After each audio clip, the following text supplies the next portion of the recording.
Let us begin. So we're calling the meeting to order.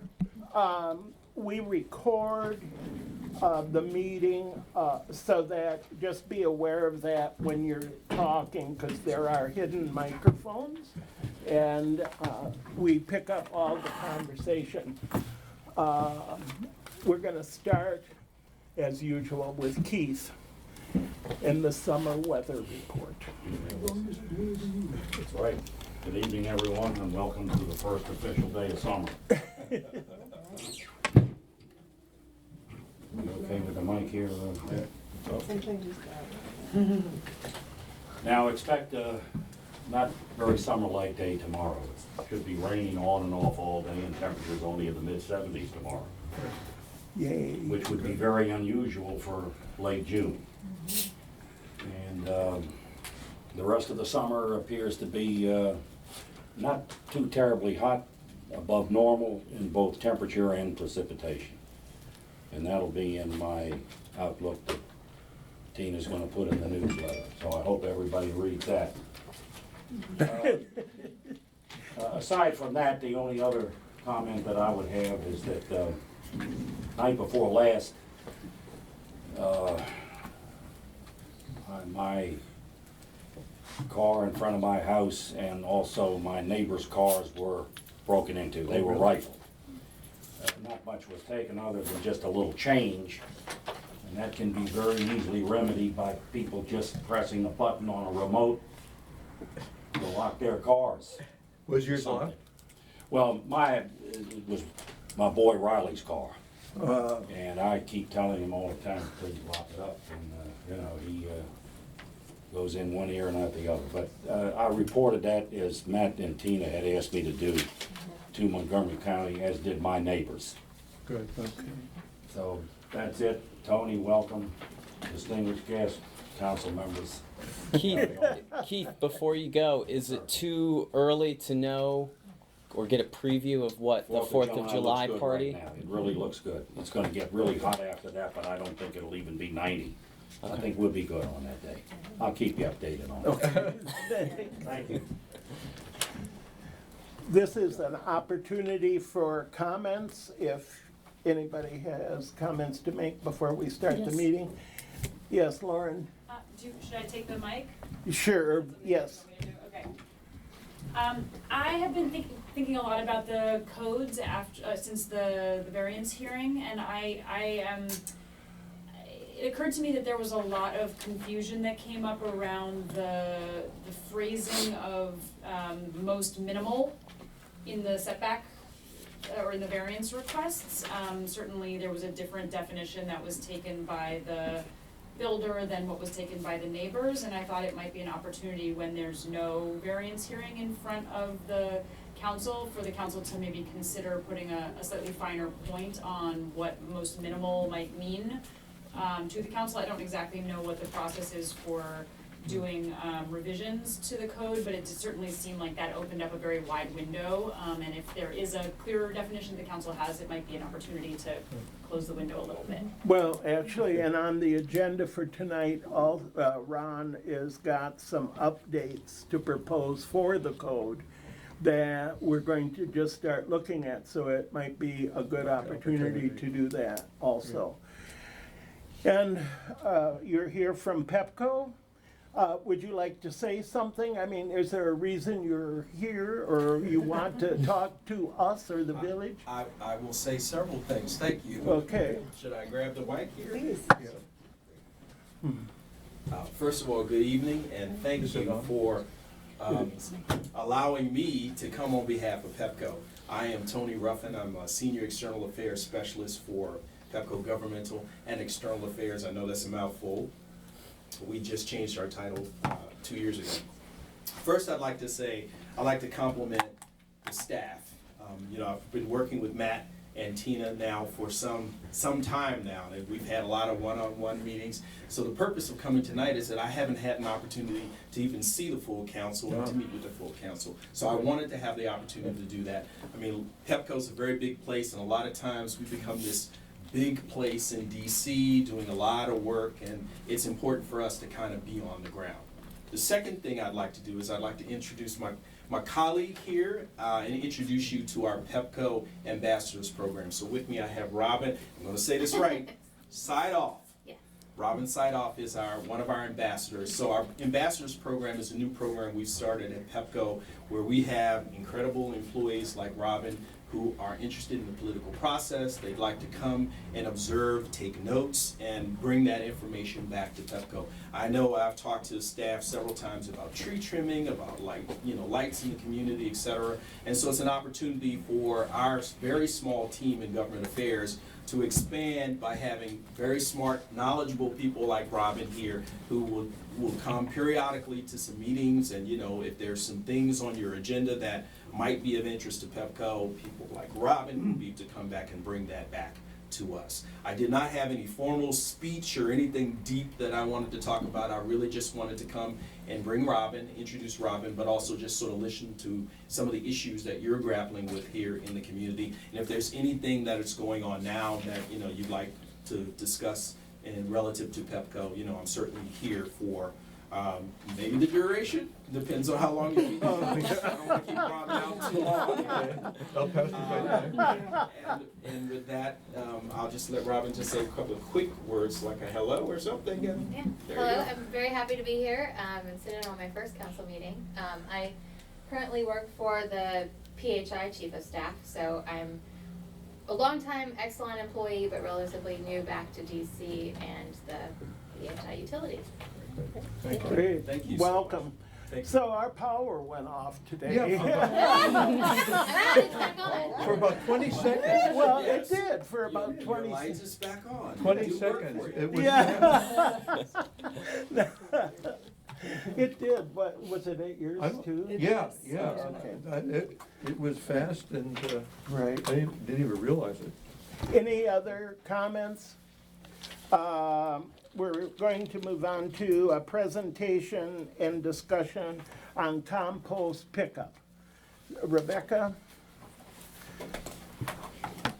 Hi, for those of you who don't know me, my name is Rebecca Gale. It's my husband, Warren Margulies. We moved here late last year, so I really appreciate you guys giving us some time to talk about this today, and I really appreciate Lauren who encouraged me to bring it to the board, and so for being so responsive. So thank you. So when we were looking at houses, we spent like a year looking. And the first time we came to this neighborhood and saw this house, we were blown away by how beautiful it was. And I'm talking about beautiful, like the trees, I don't see the yards, but there's so much care and there's so much determination and intention. You can see that in the way people take care of their space. It's a lot more personalized, it's a lot more, the greenery is really amazing. You have these oak trees that are like hundreds of years old, and you don't see that around DC. You rarely see that. And even if those oak trees be that old, you know someone's going to take good care of them. So when we got here, we looked into compost options, and we started doing it. We started doing a little bit at home. We did a little bit of compost crew. And I started thinking, for a neighborhood like this, that's so focused on environment, on the way things are, on the intention that we do with our actions, this would actually make a lot of sense. So I did some research. I spoke with Brian at Compost Crew, so I appreciate him coming. I also spoke with Compost Cab, and both have talked about the coming together, the economies of scale that it would be to cost and to do something like this, where everyone in the village would have the opportunity to compost. It would be a much lower price. It would be entirely voluntary. And Ryan will give you the details about how it works and can answer any tough questions you guys have. But the main thing is, if you have an at-home compost, this would be in addition to, it wouldn't be instead of, as I've learned, because there's things that compost really well at home, like coffee grinds, but things like chicken bones, you don't want to put anywhere in your backyard. And if you don't have if you're thinking about composting, you could try something out. And the difference it would make for just even a handful of families to be throwing out things into compost, and you could have a watermelon. You've got take your trash out already. My kids eat watermelon by the time. I got a whole thing filled up with rinds. You don't put it down the disposal? The rind? Yeah. You got a strong disposal. They recommend it. Well, so that's impressive, but our disposal would not be that hardy, plus we cut. The point is, there's a lot of food scraps. Including Yeah. chicken bones. Chicken bones you wouldn't want necessarily. That's, put them right This there. is a great discussion to have, what Okay. could and couldn't go, and the best way to dispose of it. But it's something that I think would be great for the village to be forward-minded on, and possibly a good opportunity for us, and I think it would be a powerful way to further, differentiate who we are and say something. So I want to turn it over to Ryan Okay. for coming. Thanks for coming. Thank you. Thank you so much, Rebecca. Really appreciate your enthusiasm and bringing me here to talk with this community. I'm Ryan Walter, co-founder and CEO of the Compost Group. We've been servicing the DC metro area since May of 2011. I'm a local guy, went to Whitman High School just down the road, and I'm really happy to be able to be giving back to the community with my mission-driven business. So my always focus when I come and chat with folks is making sure that I'm answering the questions that you guys want to know about. So I can talk about why composting is important, if we want to go over that briefly, why it's easy, how we can talk about the logistics of how you can make it work. We have contracts with the town of Chevy Chase, town of Somerset, City of Falls Church, and dozens of community pilots in various communities throughout the area where we've had, as Rebecca mentioned, that was we get those economy of scales, and our normal $32 a month price can go down to as low as City of Falls Church is paying about $9.50 per house per month. And so just to explain, what, do you pick up monthly, weekly? Weekly. Weekly. It's basically like a new recycling service. So we Okay. provide a odor sealed bin and a compostable liner to help keep things clean. And the resident or the participant will put their food scraps in there. We take everything you put in a backyard pile. We also do meat, dairy, grains, foods cooked in oil, stuff you wouldn't want to put in a backyard pile. We come by every week, give the bin a quick wipe, put a new liner in there, take it to a composting facility where it gets processed, and we return finished compost back to the community in the form of a couple bags twice a year to be used in gardens, or you can donate to the local school or community garden or something like that. And you're saying the charge is dependent on how many people participate Absolutely. in the community. So the town of Chevy Chase, they pay, It's a similar price, Okay. $9 and change. But you guys aren't counting each time you pick up, it's just a straight, this is what the town pays Yeah. as a per flat. month, per, Logistics Right. track heavy too. It's how many people are participating, how many Right. people are enrolled. Right. Not everyone puts their bin out every week. For our non-municipal services, we do vacation requests where you can say, I'm gonna be away for a few weeks and we won't charge you during that time, we won't come by. Municipalities doesn't make quite as much sense because we're really just canvassing. Right. And so part of the really important values of this service and why it's something that's really just important to adopt is, and for instance, you, sir, mentioned that you can, put the rinds down the garbage disposal. So that ends up in, I believe from here, it's still going to Blue Plains. But they actually are doing some pretty cool stuff using anaerobic digestion to create a pseudo fertilizer that can help and actually return the nutrients back to the soil. But it's also being mixed with a lot of other stuff that makes the final product of lesser overall quality than when you have just food scraps added in through the service that we offer. So that's kind of the benefit is the whole idea, which we haven't been doing for the last 100 years, is maximizing our resources. We live in a reality of scarcity, and throwing or burning stuff and throwing it in a hole in the ground and seeing, just kind of discarding it for potentially millions of years is something that is not a sustainable practice. Maximizing the potential of our resources is key to our longevity as a species. Now, I have heard a negative that perhaps does not apply here is that it attracts rats. Could you address that? Yeah, absolutely. The bin is odor sealed, so there's not a lot of smell coming out there. I'm not gonna lie, every once in a while we do get a couple teeth marks on a bin here and there. We have thousands of We get bins. those on trash. Exactly, I've never read yeah. Yeah, our service is designed specifically to avoid that versus trash bins, you're still putting your food scraps in there, and they're not latched, they're not screw lid, you know, so, it's a better solution. It's not perfect, but. Mhm. So, but it seems as though you don't really need the villages, so except for encouraging people to do it. We're not paying for it. People sign up on their own. So what our role would be to advertise and encourage, or what? Well, I had thought we might Oh, oh, explore oh, budgeting, oh, and putting paying it, for it and putting as well. it as a budget item, that, service for the community.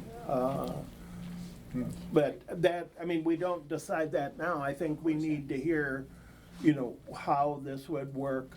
And it would seem to me that we would have to poll, the village and see how many people were interested. Absolutely, yeah. Do- When we do our poll in September, maybe that could be one of the questions that we could ask. Right. Following the tradition of leaf vacuuming. Right. Yeah. So, what is, how have you done it with or how have the other villages that you work with, how have they done it? How have they identified who wants to participate? Yeah, surveys are definitely a great way to start. Do you have a farmer's market? No. So that's something that, like City of Falls Church, you have a farmer's market, so they'll kind of see the interest there, they'll have a drop-off station. So really, it's a survey. What I would, so it's kind of like, there's a pipeline. The long-term plan for every community is a municipal service. We want where recycling was 20 years ago, right? Right. So, City of Tacoma Park jumped in and says, here's an RFP, we wanna go straight to all the way with this. Most places, Town of Chevy Chase, Town of Somerset, Falls Church, what they did is started with a community pilot, which is great for you guys because it doesn't cost anything. Really, it's a matter of giving me access to listservs. I wouldn't even post, Rebecca and other interested community members could post. I have all the verbiage to, the marketing and the information, and we have email and phone to, answer people's questions and get people excited about the service. We have a promotional period, and we shoot for, give or take, 10 to 25 homes to sign up. Per what? Month. So we have Week. 325 homes. Would you be looking 325 for? homes. Usually pilot programs get about 5% adoption, Okay. and that number's been surprisingly consistent. What's 5%? Like 15, 40, 50. 40, 50 homes, okay. So I think that would be pretty aspirational, but maybe 30, 40 homes. It would be $35 for 2 months of service, completely month to month. You had a question? I was saying that would be easy. Yeah. 5% would be probably closer to 15%. What is it? I don't think Yeah. it would be I don't think it would be hard to get 30 or 40 homes signed up in a pilot period. Oh, I mean, it's $35 for 2 months, it's always month to month, we never will try to lock people in for anything, you can sign up for a year, get a month off. And then we offer a long-term discounted rate after that. If we got to the 40, 50 mark, did I give you numbers? I think it would be $20 to $22 per month at that point. And then. Per household. Per household, per month. Okay. Do you have a sheet with you that you can leave that would show what items we would include? I have some brochures. Oh, perfect. And it talks about what the items Yeah. would go into the compost pail. There's a list that kind of highlights on here Okay. the highest volume stuff and the most kind of out-of-the-box stuff you wouldn't think about, but we also have a link to online that has a comprehensive list. Okay. Sorry, can you talk about how it would affect trash? If people are composting, do they have a lot less trash, have you noticed?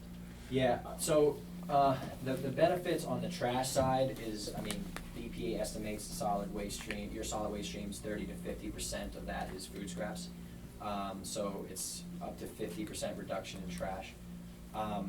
And another cool thing about this, and this is, to be honest, it's something that in the DC metro area has not yet been implemented because people are elected officials are very nervous about reducing trash pickup frequency because it gets people very upset. But if you have, if you take out all your food scraps of your trash bin, think about what else is going in there. The reason why you want regular pickup of trash is because all the nasty stuff is the food scraps that's going in there that causes smell after a certain amount of time. So you could, the real savings, because the cost for me is not volume, it's the labor and time.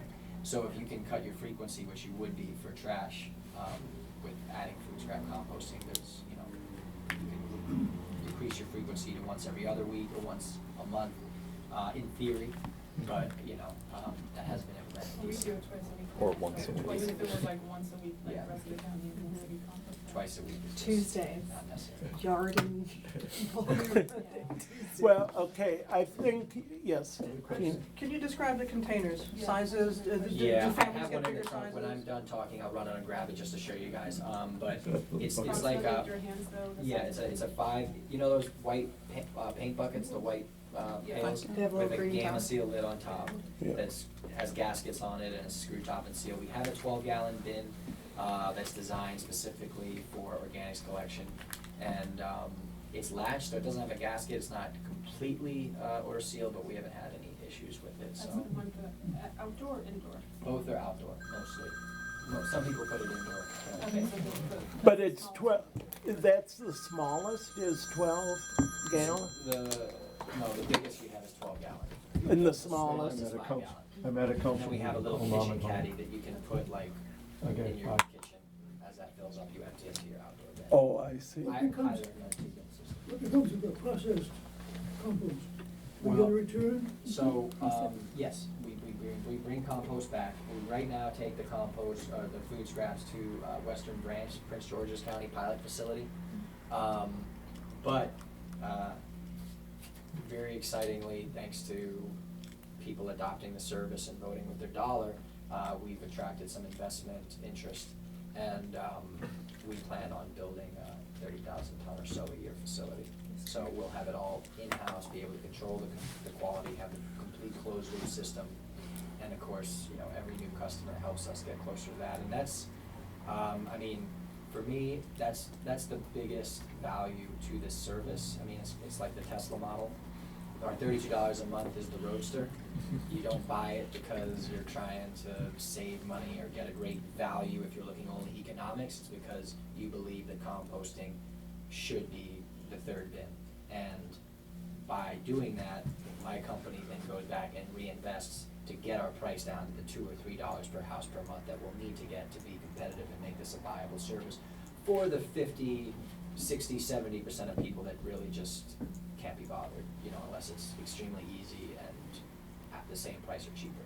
So it's voting with your dollar, very much. Okay, I think our process would be to decide as a council whether we're interested, then do a survey to see how many people, and then decide if budget-wise, we want to support the program or financially, or whether if that's not the way we're going to go, at least make it available to the residents. Is Martin's Edition a member of Metropolitan Washington Council of Governments? No, we're a part of the Maryland Municipal League. Okay. Just, Are there like baseball games together? yeah. Oh, no. We have our contract with Falls Church, even though there's a rider clause on it, which would allow anyone in MWCOG to ride that contract, which is a cool way to make this much easier for municipalities. But, you know, notwithstanding, like, what's really cool about that contract is it has a really innovative subsidy approach, whereby every resident pays $6 per month to sign up, and the Falls Church pays the difference based off of our tiered pricing. So we decrease the price every 50 homes that signs up. So there's a shared incentive because they can basically double their subscriptions, but their price increases by a factor of 1/4. So or 25%. So that's it's a cool way to just say you can go one way and say I want residents paying pretty much all of it. It's $9. You're paying a few pennies. Or you can say, make them pay $1 or $2 so we can manage when people cancel and make sure people are actually gonna use the bins when they get it, not just, getting the service for free and then never using it. And then you guys pay the difference, which allows you to be a little more creative with your budget. And if we were to pay the whole thing, suppose we had 100 100, just to get a budgetary impact, 100 people signed up and we paid the whole thing, how much would that cost? I wanna say 100 is, about $12 per. 100, 1,200 a month, 1,200 times. 14,000 a year. Okay. Okay, thank you. Marty? As an organic gardener who's been composting my own compost pile for 30 years, I'm wondering about the quality of what you provide, and is it possible for a homeowner to buy compost? If I'm not running my own compost piles anymore, I'm gonna need to buy more than 1 bag a month from you, because I use compost Absolutely. a lot in my garden. So we send, right now, as I said, we're bringing the compost to Prince George's. We kind of opened up our own mini facility to experiment and get more comfortable with the idea before we start designing our full-scale facility. And what would be involved with that facility is we're gonna take a very iterative approach. So the idea is to continuously improve our process, both on the efficiency And side how do and you the do quality quality. control on the compost? How do you do quality control, or how would we do it? How would you do it? Well. I don't know, I do it. Every phase of the composting process has an opportunity to improve quality, from the pickup and the drivers knowing what to look for as far as contamination goes, and pulling it and educating the customer and letting them know, don't do this, to the facility operator when the loads come in to addressing contamination. Then it becomes kind of a science experiment of, composting, as you know, is kind of like it's science and art, because you're never gonna get a perfect mix of greens and browns, you got yard waste and all this stuff, so I'm a permitted compost facility manager, operator in Maryland, and I would be, doing my best to create the best mix, because it's really all about the best inputs, finding the right ratio of brown to greens that work, and then you have to do a little eyeballing again, because each load is not gonna be perfectly all greens and all browns. Do you do any chemical tests on the? Yeah, and then, so we go through, we screen the nominal 1/8 inch, and then we send the stuff to a lab on a regular basis. Get the reports, which we make publicly available, and again, we're always working to improve our C to N ratios and Okay, thank you, Ryan. We've got sort of a, Quick question, this You is for understand. council. Is it possible to look up approximately what we pay yearly in trash and garbage? Yeah, that's what I said, We yeah. just did the contract. Yeah, it's in the budget, and it's 100, it just went up. It just went up 50%. sky high. Comparable to It's- 14,000? no, Oh, it's no, a it's lot like more. 107. Well, because we're doing a lot more. A lot more. A We're hundred and seven picking up 2 thousand? trashes, The new one. recycles, the yard waste, Okay. big trash pickup. But so conceivably, if this took steam and we have 100 or more residents eventually Yeah. for this, we could cut that.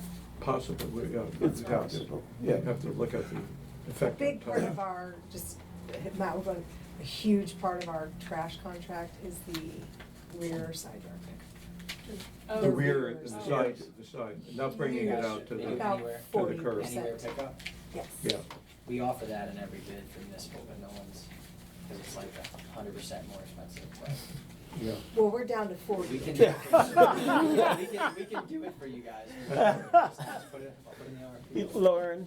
Does the tonnage factor into the cost at all? I mean, I'm just curious if the weight reduction, even if you didn't cut a full day out. I mean, For our waste. For loads, yeah, because I Well, think, that's what it costs them. They've calculated that in the past and then have charged us on the basis of our history, Who's your hauler? waste management. Oh, Okay. So we would have to renegotiate it with them in the future, Right. saying that our loads are lower. If Can I Okay. just add one piece? Yes. So I would like to put the materials in the minutes, if that's okay, as a example, this is who came to talk to us, but if the council, Right. and also an explanation of the process, and that if we did decide to go forward, there would be an RFP. right, et cetera. right. Yeah, just so that's clear, I mean, we would have to request proposals from other companies, but that doesn't say we don't really appreciate your Yeah. coming tonight, and getting this started in the community. I mean, it isn't obviously gonna happen tonight, but we can get moving on it and see whether there's interest. I'm all for competition. Great. Thank you so much, Ryan, for Thank you. coming. I have these brochures. if you Great. guys want to- grab them, and I have more in the car. I'll bring them in. Okay. Committee updates, moving on, committee updates, Lauren, do you have, or anything? Okay, yes, quick committee update. So at the Community Engagement Committee, we had a really great meeting in June, mostly talking about really formalizing the process. We feel like we sort of had a 6 months of test kitchen, and that we are really trying to get the street captains process very clear, set out really very clear expectations, roles and responsibilities around that role. Make sure that we understand what happens when someone brings an idea, sort of how much are they then responsible for carrying it forward versus sort of dropping it at our feet and expecting it to happen overnight. Lots of very good conversations that I think were very productive. We've got, we're very excited about the 4th of July event. We've worked out a very good system where the staff is collaborating with sort of a captain for each event, and then that sort of community captain is a sort of an interlocutor with the staff. So the 4th of July event is going to be a lot of fun. It's on July 1st. Sunday, July Sunday, 1st, July 1st. 2 to 5 p.m. Fancy hot dogs this year, Fancy and hot dogs. Playboy shave ice, and lots of just sort of freshening it up. That's Christy Tampio has been the point person on that. We also are planning things for a movie night in September, kind of in the park. We got a bid on that, and we sort of brainstorming on that. I do not remember the date for that. I think it's Labor Day weekend. Labor Day weekend is what we're looking at for the movie night. And what am I forgetting? We set more standard dates for meeting times, so that'll be something that will now exist on the calendar. We have agreed to be sworn in officially if you choose to swear us in. And we're now doing meeting minutes that will be posted publicly. So just really kind of getting a little bit more buttoned up in terms of the sunshine laws and all of that. One more thing was, there is still interest in a Green Thumb Club. I think that's something that's in process, and we're talking about how we can bring the neighborhood together to do some beautification projects. And the oral history project, Natalie, is it Welly? Yes. Contacted the Chevy Chase Historical Society, and they are interested in providing some technical assistance to us in that project. So those are the updates. I just think that the committee in your first year have done amazing. That you've brought a whole new life to the village, and we're very, very grateful to you, all of you on the committee, for what you're doing and what you've done. Well, thank you. And I will say, I think it was exciting for me. Rebecca sort of reached out to me as sort of, I have this idea, how do I get this done? And I think it was another sort of nice byproduct of, this is another form of community engagement, getting more folks involved in our political process and really trying to better the community together. So we're happy to have you. Well, you've done a great job, thanks. The whole committee has. And I think we have the example of the compost. Right, the compost. So can One you, brief, could you just show us the, just, Marty, you're being upstaged by bins. I'm a fan of compost. She's even got her green today. Yes, exactly. Love it. This is the compost, the Kitchen Caddy combo, or Kitchen Caddy bin. It's for your kitchen countertop under your sink. You can have compostable liners with that if you want. Some people prefer it. It's dishwasher safe too, though. This is the 5 gallon that 85% of people have, and a little compostable liner in there. Screw top. So, good. Raccoon proof. vacuum proof. It's like a mini shop. I think this is my favorite. I feel like, because what's cool about this one is this will do your yard scraps most of the year, except the big fall and spring rush. But the rest of the year, you can pretty much, this will handle your food scraps and your yard scraps, which is nice. You have a little overflow when you have a dinner party. We'll take your overflow if you put a bag on top of it or whatever like that every once in a while, but this is nicer because you obviously, it's more secure when you have overflow. So Good. it's $4 more per month for this. Okay. One thing. Great, Thank thank you. you again for Thank you very much. bringing all of this forward. Absolutely. Okay, Marty. Marty, not about composting. Not about composting. The election committee for 2018, thank you for appointing us. We had a great time. The election was clean as a whistle.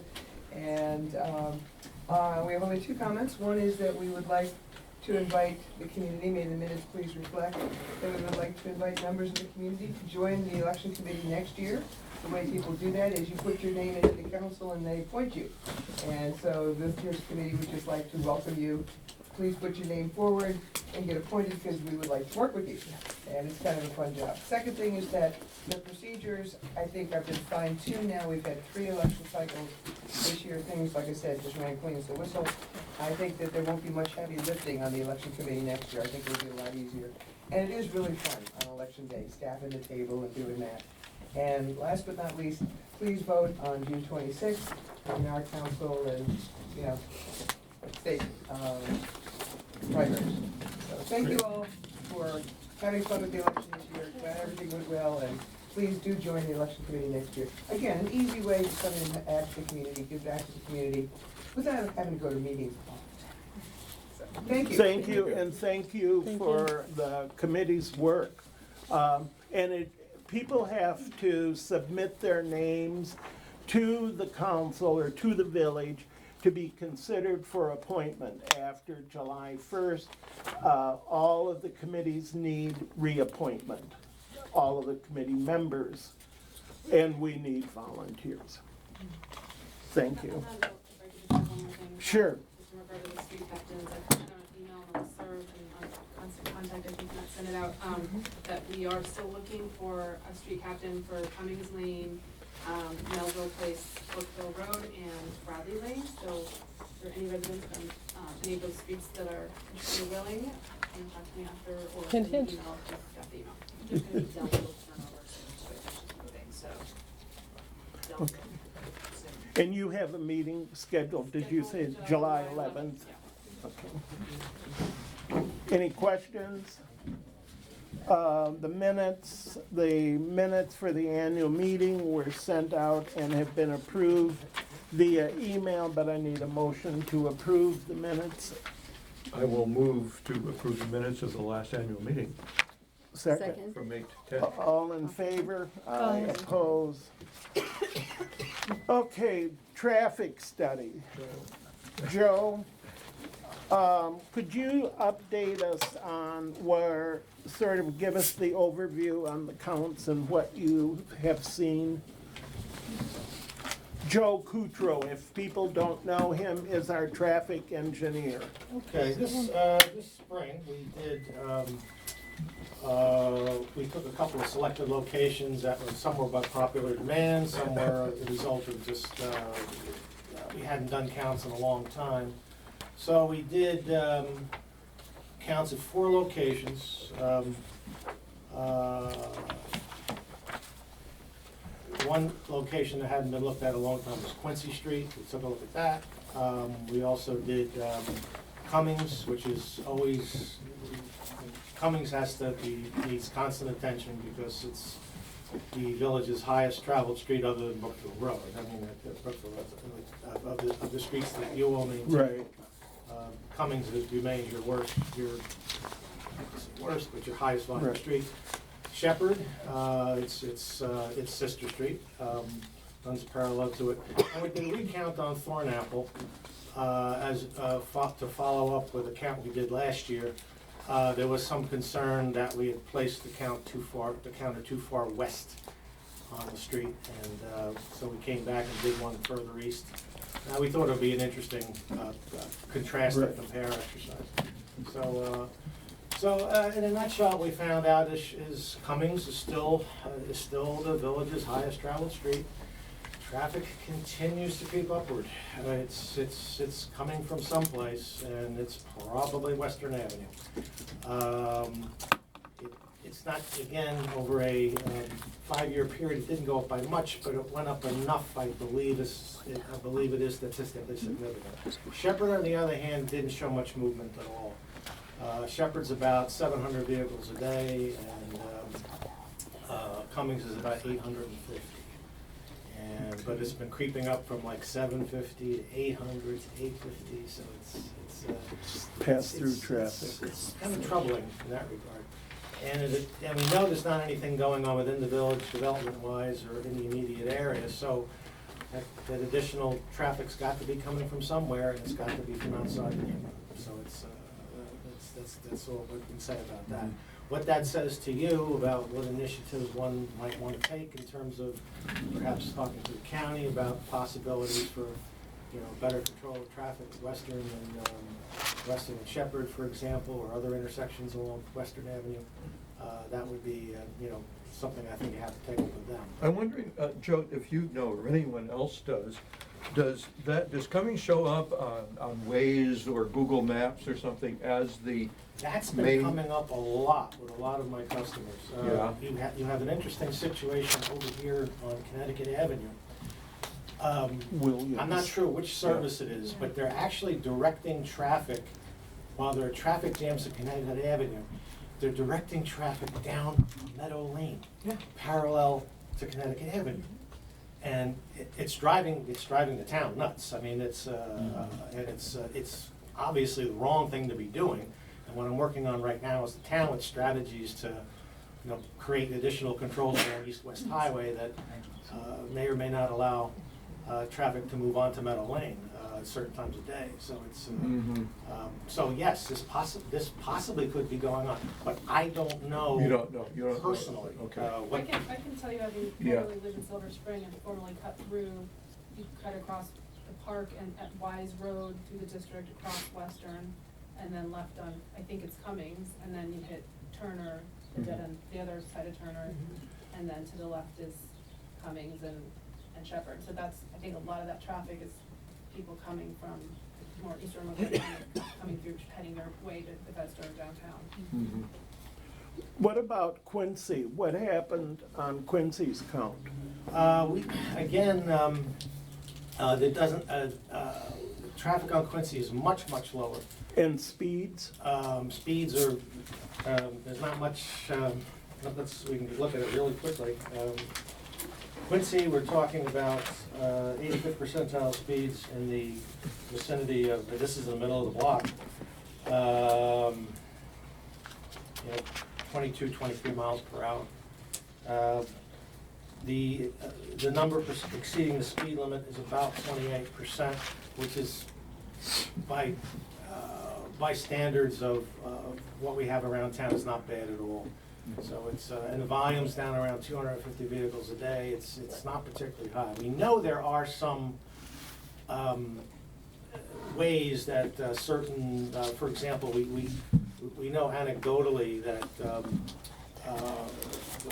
hardware store, not Strauss, it used to be. Thomas Perry. T.W. Perry used to use Quincy Street as something of their own personal cut through. But since T.W. Perry is now gone, that at least anecdotally, that particular issue has gone away. But So Quincy what doesn't speed? seem to have any numbers that should really create a lot of harm. Is that posted for 20 miles an hour?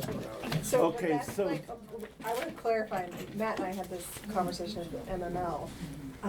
The 20 mile an hour speed limit, is that posted like throughout the village near where these are? Because I will say that I don't know that I did not know that our speed limit was 20 miles an hour. Maybe that's, You don't know that what? that I, assumed it was 25. Is there a sign on Is there a every sign street? on the Pretty streets? much.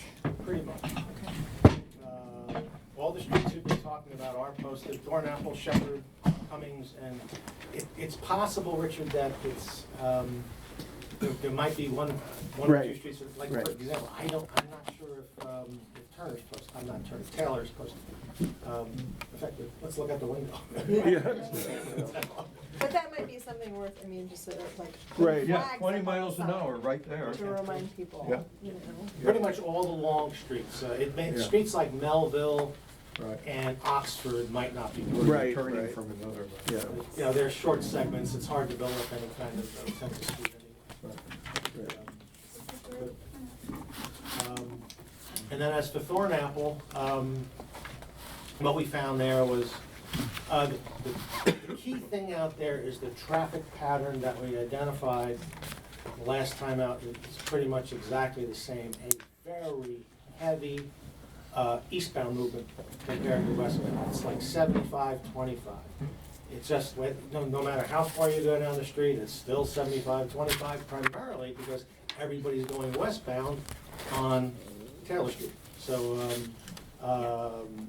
so Taylor's pretty much one way westbound, and the resulting, well, what's the cause and what's the effect here? But still, the fact is that at Thornapple, wherever you are in the street, it's just largely traffic is largely eastbound.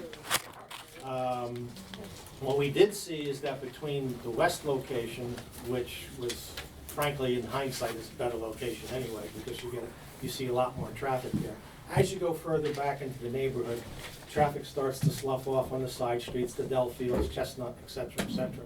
So by the time you get back to Summit, traffic is dropped off from the location between, say, Brookville Road and Chestnut. It's dropped by about 50%. Oh.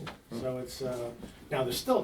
Does that mean that's all local traffic that has, people have gotten home, or are they just taking a different route? The difference is local traffic. Right. Now, Right. there's still 450 reaching vehicles a day at the eastern point. Right. You're So- saying we lose 50% of traffic from. No, first- we lose a third of it. A third. Traffic drops by 50%, that's a third, so, if you, Go again? I'm sorry, you're right. You're right, yeah. I was like, I know I didn't do well. If you were going the other Actually, direction. Augmenting by 50%, but Right. the equivalent drop is 33 and a third, my Right. apologies. Okay. Traffic drops by a third Okay. as you go from. And specify it drops by a third from, Brookville to Summit. To Summit. okay, at night, No, all day, all day, on an all-day basis. okay. And what were the numbers on Thornapple? 800. Again, at the western location, it's about 650, at the eastern location, it's about 450, so.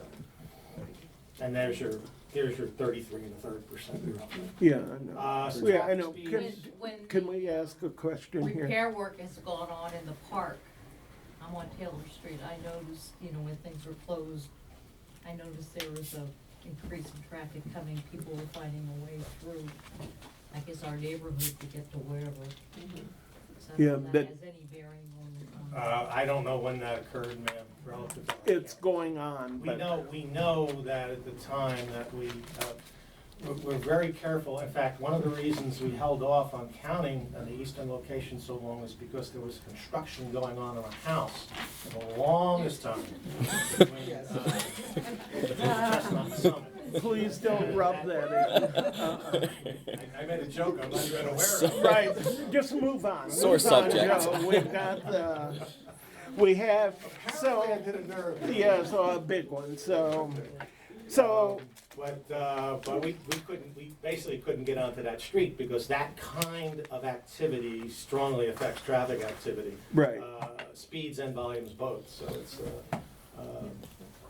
I had a question, Joe. I noticed that the percentage of people exceeding the speed limit west of Chestnut was about two-thirds of the people, versus east of Dellfield it goes down to 26%. And so I'm wondering if so maybe those stop signs are serving some purpose to slow people down. it could be. Traffic is just freer flowing between Chestnut and Brookville for whatever reason. I think there's somewhat less on-street parking. Now, on-street parking, you cannot discount. It's part of the street. So unlike a house under construction, you have to take on-street parking as it comes. Right, That's right. that's I part of your understand that. natural environment. So, and I noticed, for example, that parking density is higher in that block between Chestnut and Summit. I'm sorry. Between Dellfield. Dellfield and Summit. Than it is on the between Brookville and Chestnut. It's there's parking all over the street, but Right. nevertheless. Just a minute, Joe. Ed? Yeah, question, we live at Chestnut Chestnut and Florida. Right. And, I haven't noticed a huge increase in traffic. But either, maybe I'm more sensitive now because I know we've had some younger families even in the neighborhood. But, the speed is an issue between Brookville and Chestnut. I think a lot of the people that live in the neighborhood do slow down, at least slow down for the stop sign.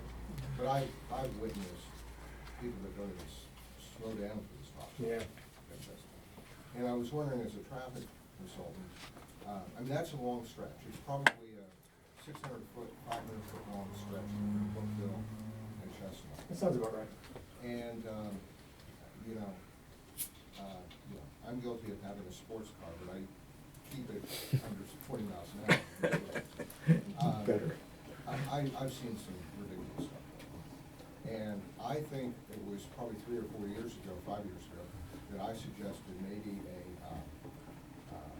speed bump somewhere along there. I think maybe we're the only property that's technically in Martin's Additions in that area, because the other side, I know the other. I think there are a couple of homes on the north side. Yeah. Just, I don't know. west of, I'm sorry, west of Chestnut. So the answer I got from the former village manager was, oh, we can't do that because we need to get one of the other, Section 5. Chevy Chase. Yeah. Yeah, section. 5. 5, But yeah. I can tell you that in talking to the neighbors, in that area, they don't. I mean, it's, now, I do notice that people tend to slow down a little bit when I'm out chopping wood with a nice big axe. They also slow down when I have my daughters out there, you know, and I'm throwing a baseball around.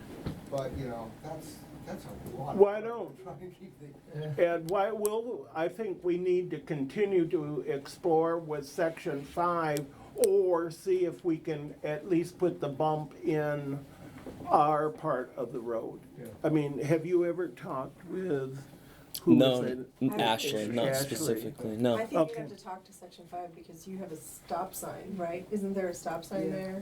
Yeah. So if we waited till we got to. To the stop sign, it We would be almost hit too the stop late, sign. yes. Yes, I'm Okay, we sorry. have, You have a number. Have one more question. Okay, well, I'm John Starles, I've never had the pleasure of being here. I live on Shepherd Street and got involved with the issue of speed bumps, like we're looking at 25, 30 years ago.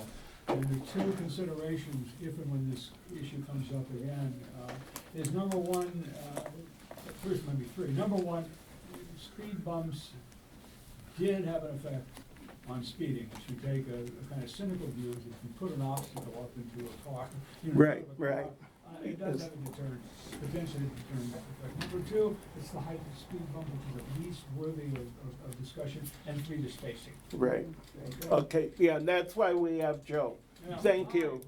I'm just saying, those are 3 things that came out of my own experience, and Okay. with colleagues that I've worked with on Shepherd. Okay, do you want to, Joe, go ahead with, in particular is subject to national standards that have to be followed, otherwise then you run into problems with liability, frankly. And emergency Look, vehicles. The spacing is a little bit more loosey-goosey in the sense that Joe, we know. can we just focus on this? I understand that part of the education, but I want to get through this report because we have some other things yet to do. Thank you. And, okay, so, as far as what I had to offer, that was pretty much Okay. it. Now, any other questions? Yeah, one other question, education. We have raised the question with our police patrols about whether those radar-controlled signs that says you are going 35 miles an hour in the 20 miles an hour. So, from your experience, are these effective at all? You know, I don't know. Okay, I know that's. of them, I know of them. I've actually installed 1 or 2 of them. Yeah, But follow-up studies, I suspect they have a short-term effect, you know, much like a duck crossing or a 22.5 mile per hour, you know, novelty sign. But you don't know, okay. You know, I would suggest giving a call over to Somerset. Mm. They have a nice setup on Cumberland Street. that they've had for many, many years now. And they may have some numbers that might be able to tell you what's going on. Okay, So, good. Okay, but, I'm sorry. One of the other questions that we had asked, are you aware of any technology that, there are speed cameras, but are there stop cameras? Like, as in, did you actually stop at the stop sign? I'm not aware of them. You could, I suppose one could do such a thing. I know there have been all kinds of research studies using cameras that, just to see what, on a theoretical basis, how many people stop, et cetera, et cetera.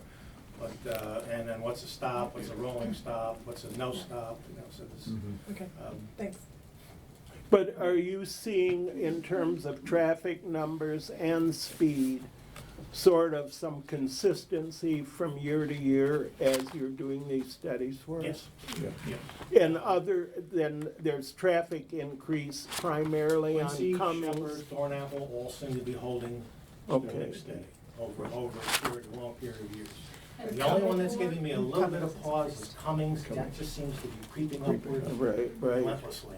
And those- Slowly, but Do those streets have more traffic coming through them than the other east-west streets along? Cummings has the most. I would say the three streets we just named are probably the three. I would say top to Cummings. bottom would be Cummings, Shepherd, Thornapple. And Thornapple is the only one of those three that does not currently have a sidewalk. Is that right? That's good. I think that's important to know. I know it's a very hot topic, but I think it's important to say the word sidewalk in this. Sidewalk. Okay. Thank you. Get people used to Thank it. you, Joe. It's always good to get the info. We appreciate I it. have a couple of other things as well on the, Okay. on the traffic, subject of traffic. Before you got Matt had sent this out to all of the village. We can send it out again, I believe, be a part of the minutes, just so that everybody who didn't get to spend as much time reading it. The memos? Yes, they're out, everybody has them, I think they even put them on the website. Yep. So, I have a handout for you all. And we've been moving ahead slowly with the sign upgrading program. It's gonna happen again. I'm gonna hold it for you. Thank you.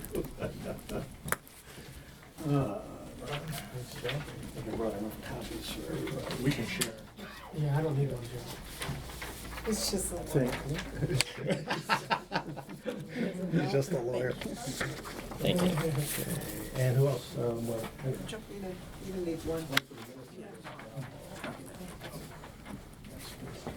Okay. Okay. Anyway, as you know, fall of 2017, we completed a new sign inventory for the village. And basically a sign deficiency study, if you will. Basically just going through the town saying what's old and, what's crooked and what needs to be replaced, et cetera, et cetera. So you have in front of you now, one of the things that was supposed to come out of this was basically a work plan. And we have that now in terms of what we need on each street. I've broken it down into labor and materials. It's very conservative. So the total number you see of $12,700 is, I feel pretty strongly we can probably, in real life, hold to about $10,000. This would be spread out over a period of the entire year, just purchases here and there, et cetera, et cetera. A lot of it would be, my time supervising and actually doing, I do a lot of installation myself, so it's, So this would replace poles, would replace Not the all of street them. signs themselves Street signs. that says, whatever, Thornapple. You'll see a number of street name signs in here, probably about a dozen desperately need replacing. We're gonna Okay. fix The letters are spelling. peeling off, for Right, example. right. Fix the spelling at Brookville. Right. Things like that. Brookville needs to be spelled correct.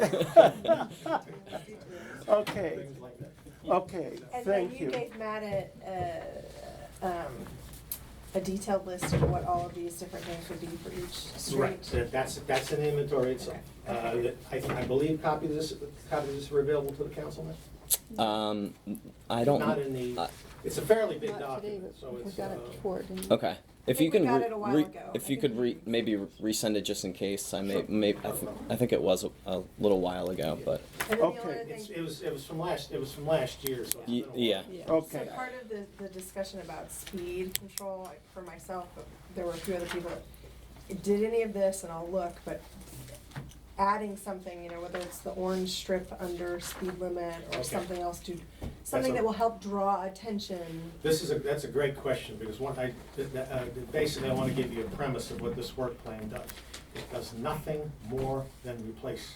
It doesn't make any changes, it doesn't take any initiatives to go further than what you already have. It's just, it doesn't make an attempt to, for example, if I know, the only thing it does, occasionally, we seek out things for example, closure of no parking zones. Sometimes what we have is they're not signed correctly, so we need an additional sign. Those are the only times though we'll put up, I've recommended actually putting the additional sign up. The regulation's already clear, but the fact of the matter is not enough signs have been put up to make, so for example, you got no parking to the right here, and the next sign down that says you can't park here is 900 feet away. Right. So you gotta put another sign or two in that. Right. It's things like that, those are the only quote-unquote additions that we're making. So And- no new stop signs, all we're saying is, if you have a stop sign now, this looks bad, if it's out of plumb, you plumb it up, and we either clean it up or we replace it. And what about what Tiffany is asking, the speed limit signs with the orange, is that what? Yeah, I mean, I've seen different, people will draw attention to their speed limit signs, different municipalities in different ways.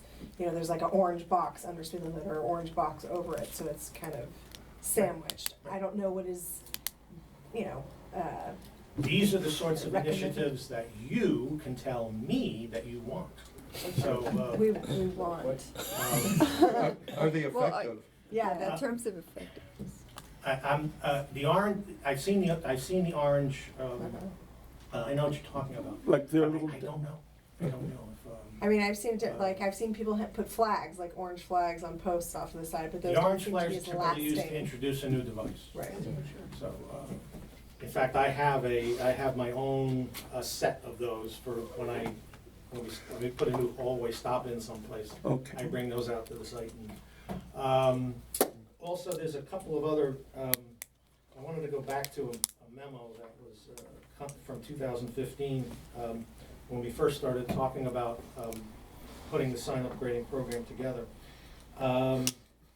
There were a number of issues that came out of it that large, and the kind of thing you're talking about now is exactly falls in line with the sorts of issues that these that I'm talking about here. And we never really concluded some of these. I got some directives when Ms. Sperling was still here. But, so for example, village entry signs. We've done They were those, nice while they lasted, Yeah. but they're old and decrepit We now. got new, that's taken care of. Okay. they've So been something is replaced. coming on that? Yeah. Well, are you talking about the ones that are on the metal, the green green one, ones. versus the The new ones versus we the just the put big up. ones on Okay. Brookville Road? So we're talking about So different are they replacement signs included here? Yeah, we have recommendations to replace the signs. We have about a dozen in stock at the, and Right. we can continue to use those up to replace the really decrepit ones. Right. But at some point, what I'm saying here is, are you interested in going with a new design now that we're basically running out of the old design? So that's sort of. Okay, well, when Fire we're hydrant out. signs. Okay. What do you eventually want to do with the fire hydrant signs? Abandon them, go to a candy cane system, like many of the other jurisdictions? Well, we have signs by them now, yellow signs. Yes, but they're getting old, starting to get old too. Well, And I think they can just be replaced as is. They're not stock signs, they're custom. Well, with That's stock. Your custom, and there's very little left in stock. Okay. Okay, what would be The candy the canes, are you saying that's the common? the cheapest, No, least expensive? it's my understanding, we have to talk to the fire department about this, but the candy canes, I think, are now the flexible candy canes. Right, Section 3 uses them, for example. okay. In fact, most of your other jurisdictions now use those rather than signs. So it's, in fact, for years, most jurisdictions use nothing. Right. So it's, So if you send that information to Matt Yeah. and What I'll do- recommendation on what's available, then Matt can just come to us and we can make a decision. I'll forward a copy of the 2015 memo that went into all these issues. Okay. And what we can do is then add, if you wish, anything else that you would like to, like, for Most example, the definitely. possible use of some sort of supplement to the speed limit signs. Got it. So basically, you can use this as a starting point, and then use your imagination. Okay. And start, if something else strikes your fancy, that's, we could hopefully add it, depending on how much money you want to spend. Right. And then Matt, would you, Joe, would you be able to work with Matt and Ashley on figuring out what we might need to do to get a speed hump on Thornapple west of Chestnut? Right. Right, You're we'll gonna let help. them, We can give you, I'm not prepared to do that right now, because I wasn't, Right. I'm just not. All right, prepared. it's all right, that's fine, Joe, that, But yeah, we can, that can be worked we can out. compare with the county standards, compare Right. what you have in the other streets, et cetera. Okay, thank you. So one last thing that I had Joe prepare for, if Right. you want to bring it up, is the question of painting sidewalks. That comes up every once in. I'm sorry, painting curbs. I For- thought we quit doing it. We have unofficially, and maybe Ron can expound on this, but we have not, as a de facto policy, painted curbs for the past I don't know how many years. I thought it was deliberate. Right, and why would we want to change that? I don't know if you necessarily would, but it has been asked by a few residents Yeah. that the council reconsider it. Okay, will do. I would love it if we could take that as part of the vote, of the survey, Mm. if we want them painted or not. But then the question is, what do you paint? Yeah, it really is a nightmare, which is why we stopped it. I mean, it was, people were coming here saying, I want yellow curb in front because I don't want cars parking in front of my driveway. Yellow curb by itself. Yeah, and we just quit. And I think it's where it needs to stay. We have signs that say, yeah, okay, Okay, all right. yes. That covers it, I Yeah, guess. I can, in fact, Ron and I had the opportunity to talk about it earlier today, and we went over some of the basics. So if you're interested at some point, we can always return to this. Sure. And give you, kind of give you a rundown on it. Okay, thank you very much. Thank you as always for all of this. There isn't any legal requirement, Ron, that we have. No. And is there a legal not requirement?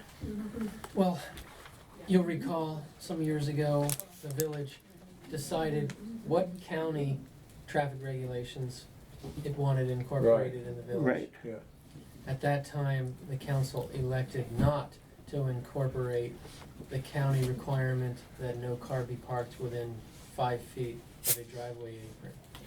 That's not required by state law, it is required by county law, but we have the option of opting out of county law, Okay. and the council did.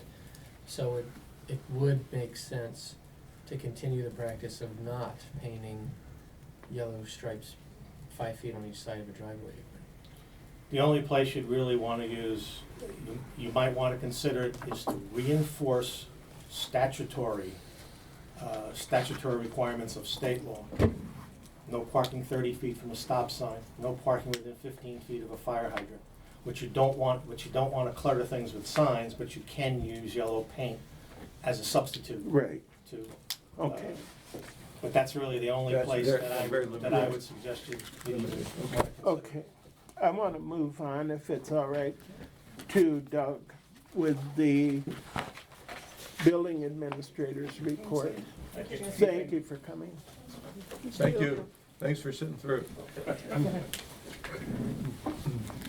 Few things to go over. The village has received a building permit application for the vacant lot at 3412 Taylor Street. Last Tuesday night, we had the resident information meeting here at the office. Two concerns that came up was mostly drainage and trying to save the existing trees. Arthur was there. I think we had 6 residents. I think it was a very good meeting. We're still waiting for approval from the county on the building permit, and once that's turned into the village, we'll do our final review. The other item is that we spoke to the engineer at 3407 Thornapple, the one that we just had the waiver on. And it's their understanding that the applicant is looking at either a new house design or some other options on the existing house. But nothing has been submitted to the engineer. And the last item would be that at 3404 Shepherd, they had a building permit that had expired, and we renewed the building permit for another 6 months. And that's it. Okay. Can we make sure just to coordinate early and often with the county on Taylor, since we don't regulate water and, Sediment. sediment. I wanna make County sure. has approved their sediment control permit with one dry well on it. And the county also gave them a permit to connect into the storm drain in front of the lot. Now, we have to issue our right-of-way permit for them to cross the right-of-way to get to that structure, but that's part of the building permit process. But That was one of the major issues of concern by residents, and they were able to get the county to accept putting their 6-inch drain into a huge storm drain that runs, or into the, what do they call it, the inlet, down the street inlet, which feeds into a huge storm drain. So apparently it's not gonna overload them at all. Okay. Any questions? Moving on to ordinance, Code of Ordinance Amendments. I would just, Financial oh, I'm sorry, financial, I missed it, I'm sorry. Oh, finance, we're in good shape. Yay. Actually, this speaks to some of the things that have arisen. Right now, we're like 10 months into the fiscal year. Our revenues are coming in at more than 100,000 more than we had budgeted, and it looks like it's going to stay that way. It's probably end the year $150,000 more than we had expected, and our expenses have been running below that. Few bills still have to come in, like the lights and the painting and things here, but Yes, if you can see better this evening. yes. And there's lights that The actually lights work. that work. Yes. They're trimmable, we have new furniture, new chairs, and we still have a lot of money left over. So services like the one that we just heard earlier, the composting, would fit within the budget, fit within our revenues today. Right. It's also something to think about in the future if our revenues happen to collapse, something we could throw overboard. Right. Unless you people really get used to it. So our budget is in good shape. I need a motion to approve the financial report as presented. I move to approve. Second, I'll second. all in favor? Aye, oppose? Okay. Code of Ordinances. So Matt, Doug, and I will keep track of technical corrections that we notice in the code, especially the building code over time, as interpretation questions arise.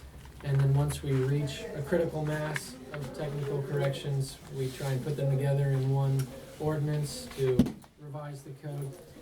So we've got 4 issues now. Typically, we wait till we have a few more, but one of them has come up a couple times, and so we wanted to bring these to the council's attention. There's a copy of my email to Matt in front of you. I mean, the changes are as follows. First relates to the requirement for building height.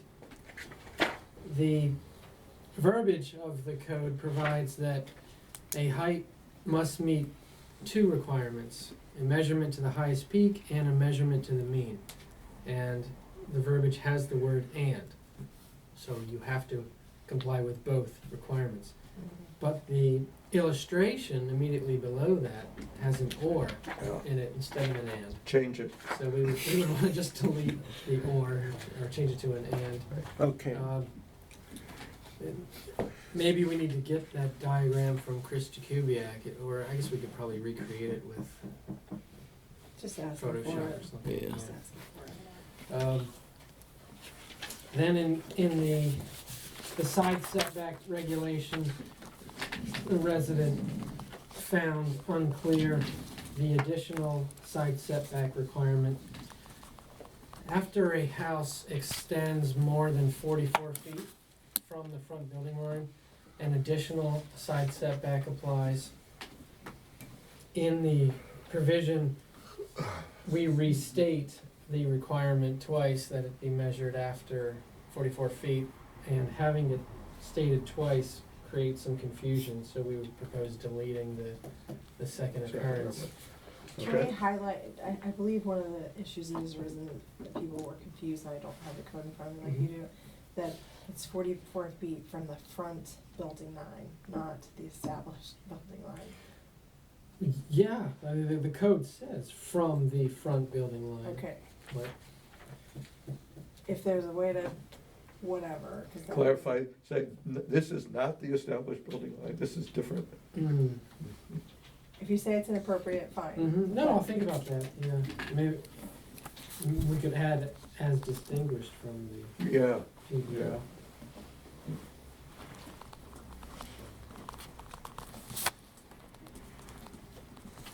Okay, and then next one might be a little more than technical, but I don't think so. But in case it is, I want to give you an illustration. So in a recent building application,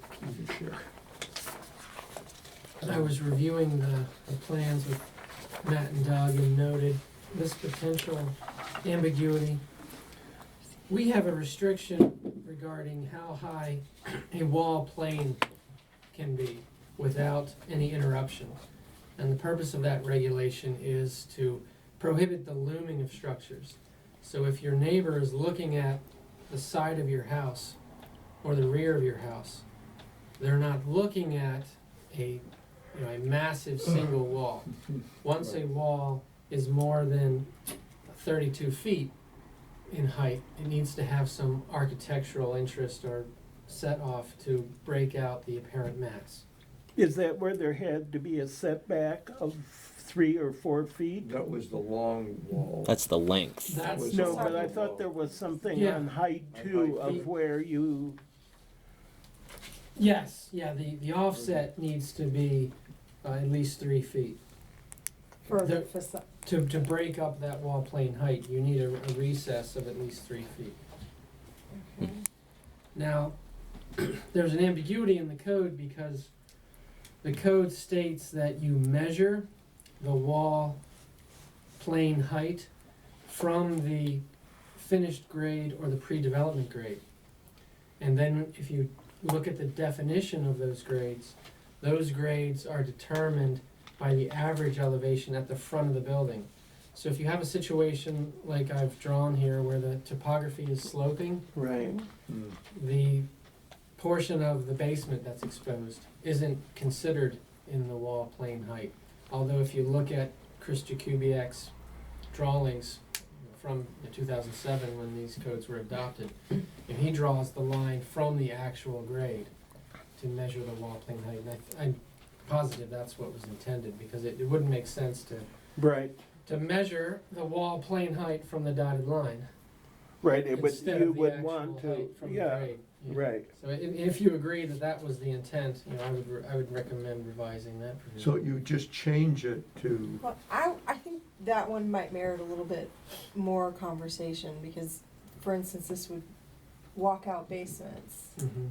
Like if you have a front elevation of one and a back elevation of another, I would say a lot of our existing structures, even the Yeah. original homes, would no longer, they would be all grandfathered in, but they would no longer be Right. compliant. So I wouldn't wanna just with a broad brush say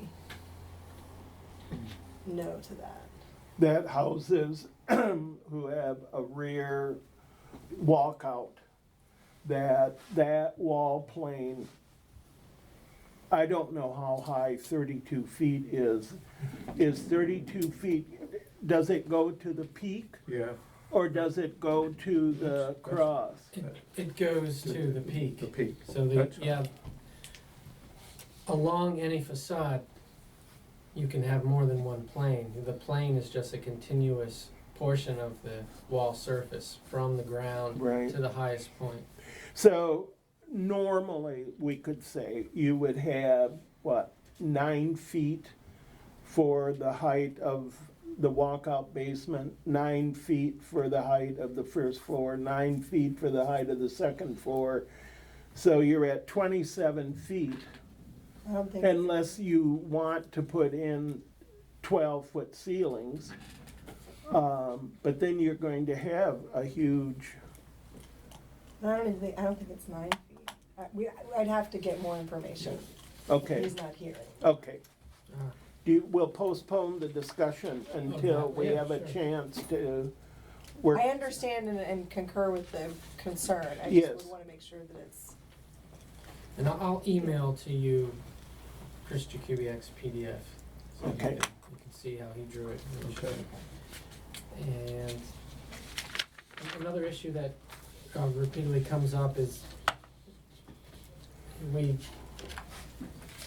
grandfather certain construction and also other construction where you can repair it, alter it, maintain it, but not replace it. And the question often comes up, what's the difference between repair and replace? And so you might consider adding a definition of replacement. Other jurisdictions use, for example, a 50%. If you're modifying 50% of the exterior of the building, then you're beyond a repair and it's a replacement. Could you send some suggestions on that? Sure. I feel like the most, and examples of where we've faced that in the past. It's in our developmental nonconformity Yes. provision. So that, we have a provision that states if you have, for example, a shed or a detached garage that currently doesn't comply with the side setback. You don't have to remove it, you don't have to move your garage or shed, and you can repair it when it needs repairs. But the question has come up, my neighbor's practically demolishing the detached garage and removing 3 of the 4 walls. Is that really a repair? If all that work is being done, why can't she move it an additional 2 feet away from our property line so that it complies? So that's how the issues come up. It seemed to me we had a building permit at one point, application for a garage on the corner of Brookville and Bradley, of where the owners wanted to take it all apart and put up a whole new garage. It was a non-conforming structure.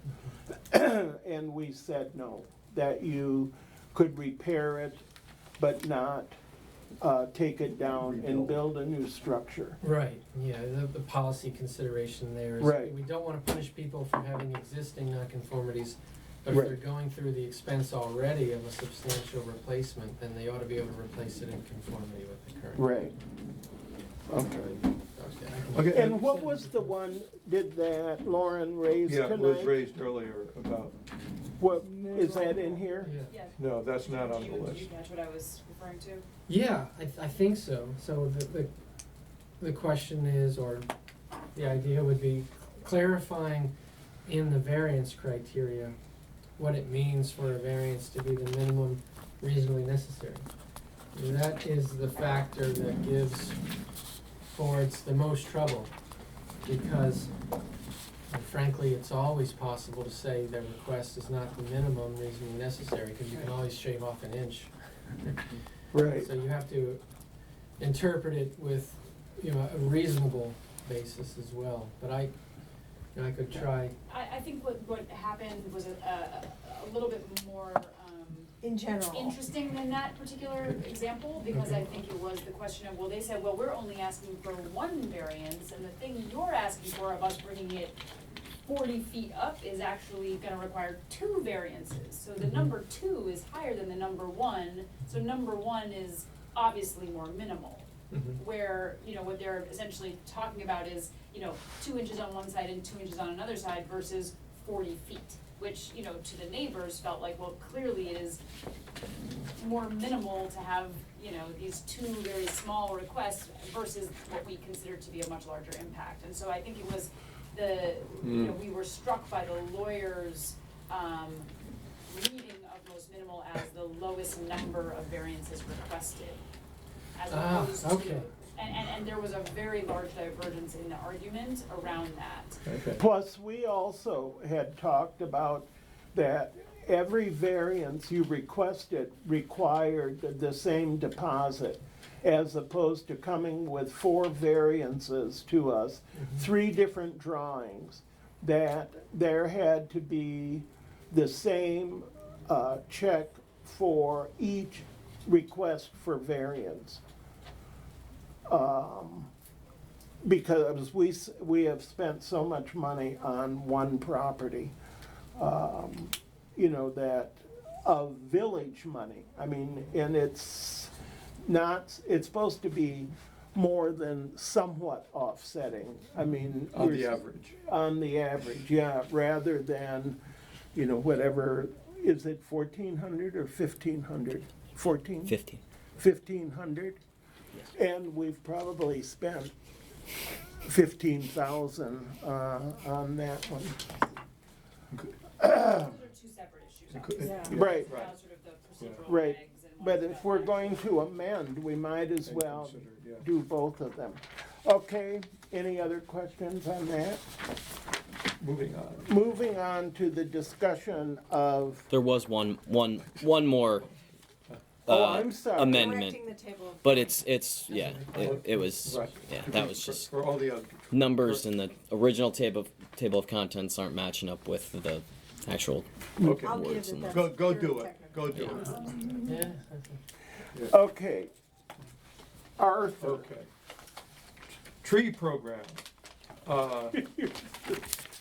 After the tree committee had met a few years ago with Ed Novak as one of our trusted members, productive members, the one proposal we came up with, when we turned down a whole number, or the council turned down several other proposals that our arborist said would have been an employment for life recommendation for arborists.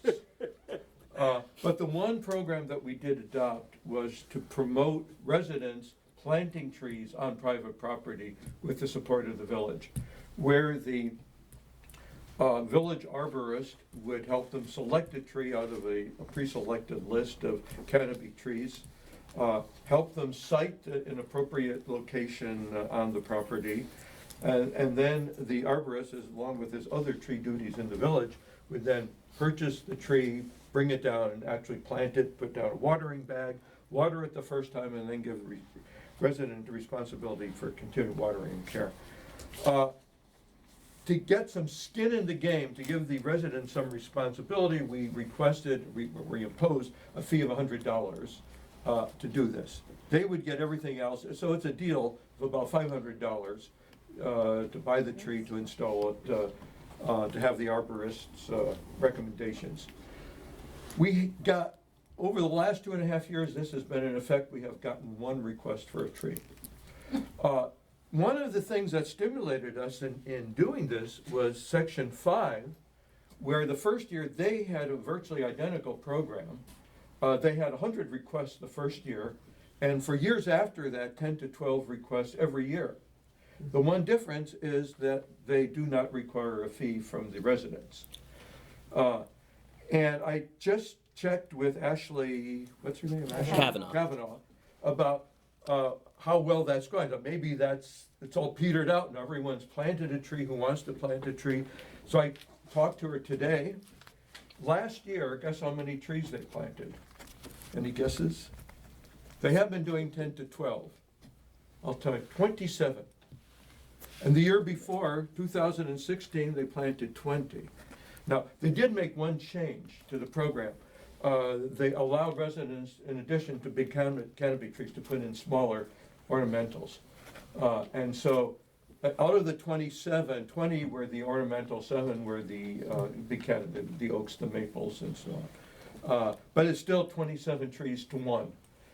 And so I am suggesting very strongly, not only do we waive this on a temporary basis, but we waive the fee permanently to encourage as much tree planting in the community as possible. I have a Okay, question. go ahead. I have a question for Ron. It didn't occur to me until just now. Do you know if Section 5 has any regulations on removing private trees? They do. So that might be one of the reasons, is because then people are coming to the office, their office, when they're removing a private tree, and if they have a plan to replace it, it's easy to just say, oh, and by the way, we have this. She doesn't say, No. I talked to her about it, that did not come Okay. up at all. And also their licensing for removal is very liberal. Essentially, you tell them, I'm gonna remove a tree, and they say, go do it. Right. Just thought. Lauren? Well, yeah, I was very excited to hear about this at the candidates forum, and I was on the verge of planting 11 trees on my property, and so was very excited. I got this list. Not a single of the native trees that I had selected, together with, native arborists, was part of the certified list. So I do think, I ended up not taking advantage of it, despite the fact that I would have loved to have. So I Why do- was that? Was that ornamental versus canopy? No, or- it was different kind of. Mix, it was a mix. I mean, Oh. some of them were native ornamentals and some of them were native canopy, and Okay. it just wasn't on your list. Okay. And I mean, your list was long, it's not a short list, and, I really did work, with people at Merrifield to find native trees, so I can't explain that, but I do think that broadening the list of That's a available possibility, trees too. will make a very big difference as well. If Well, the original list was chosen by the arborist and by several knowledgeable people on the tree committee to be native to the area, to be canopy trees, to be well-suited to here, available in local nurseries and so on. So, I also wondered that, and this is to Alyssa, that if we're using the street captains to hand out material, that if we generated a flyer advertising that program put it in the bag. and handed it out to Good idea. people, whether, because it was, we feel like it's had a lot of publicity both on the But people don't know about website, but people don't know about it. Ed, did you have it? Yeah, well, two, one, I'd like to hear what species you planted Yeah. that was native. I'll pull it for you. I mean, it might have been a non-canopy, it might have been that was the issue. Well, that's something else that we might want to consider, whether we broaden it to non-canopy trees. Canopy, the oaks and the maples and so on, give you really the most bang for the buck in terms of the impact on the community of water retention and everything else. They're just very valuable to the environment. The smaller trees are pretty, but they don't have the same contribution. So that was our consideration in going for the big canopy trees. And do you know why, is it section 5 or the other? Section no, 5. And did they just add the ornamentals or? 2 years ago. And what was their I, rationale? she said it just to broaden it. And she said as soon as they did it, they had been doing, I said 10 to 12 a year.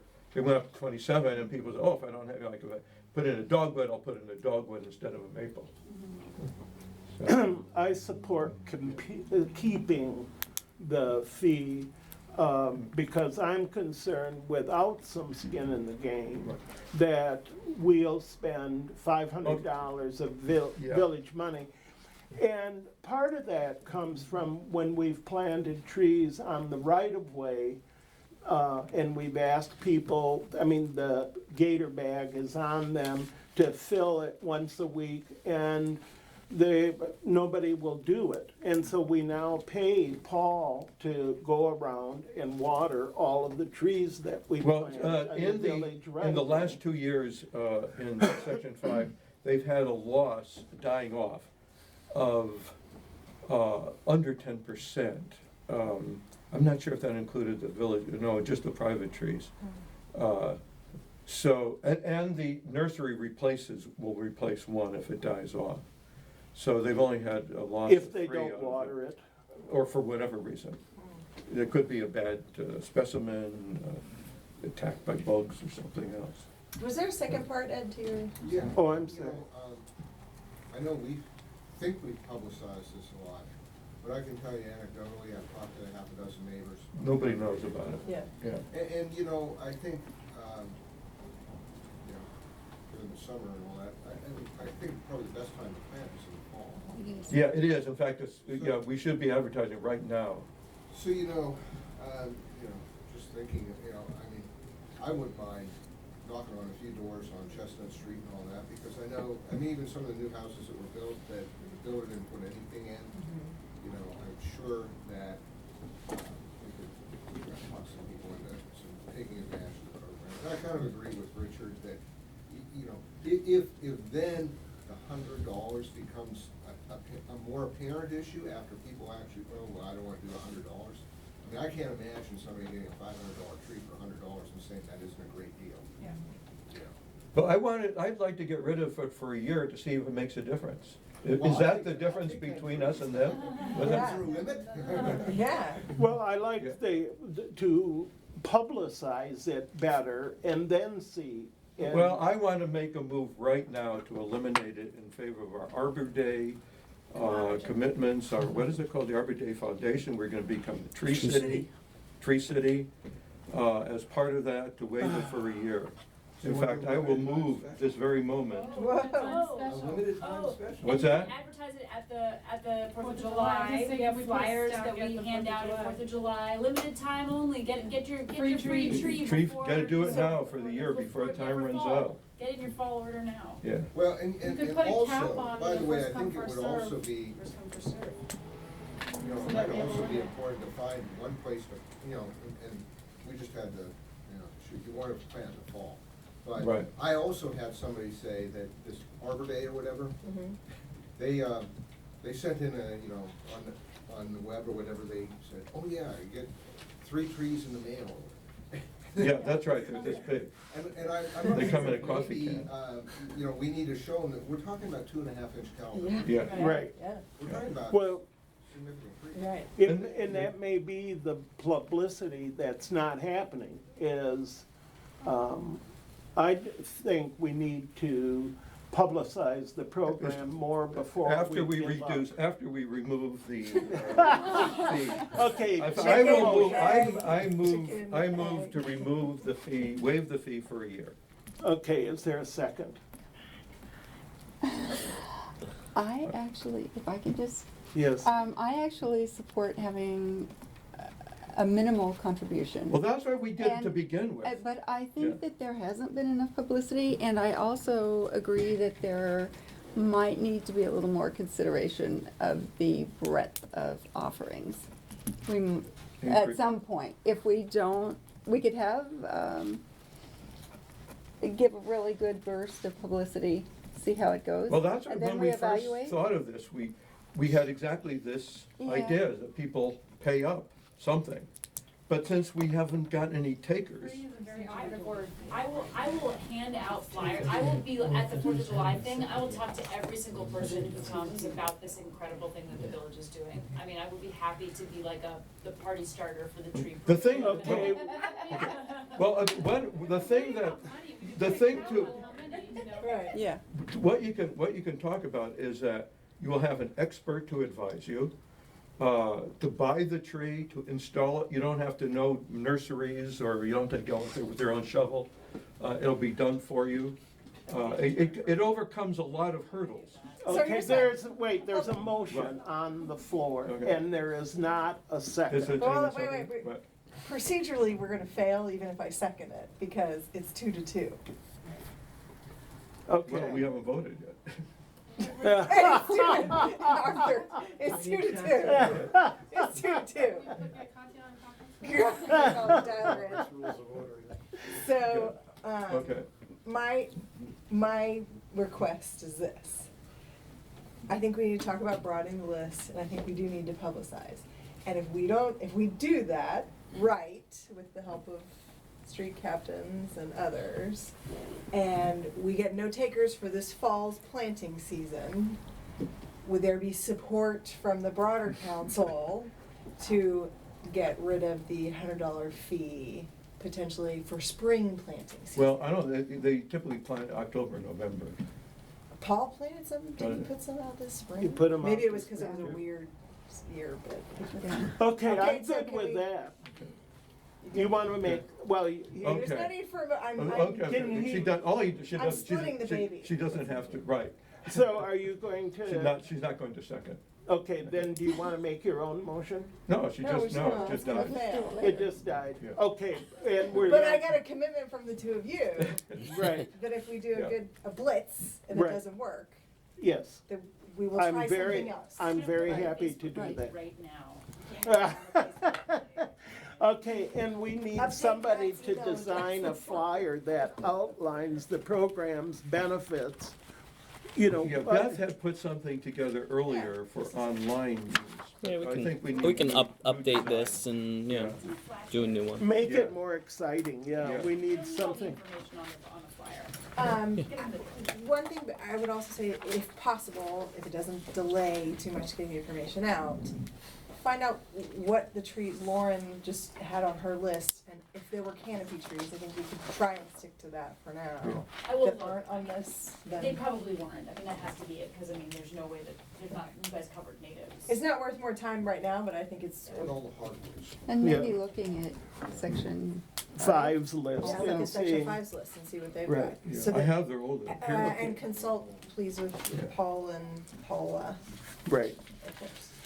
okay, can we, thank you for that. Now, manager's report. Thanks, Joe. Thank you, Joe. Yes, thanks.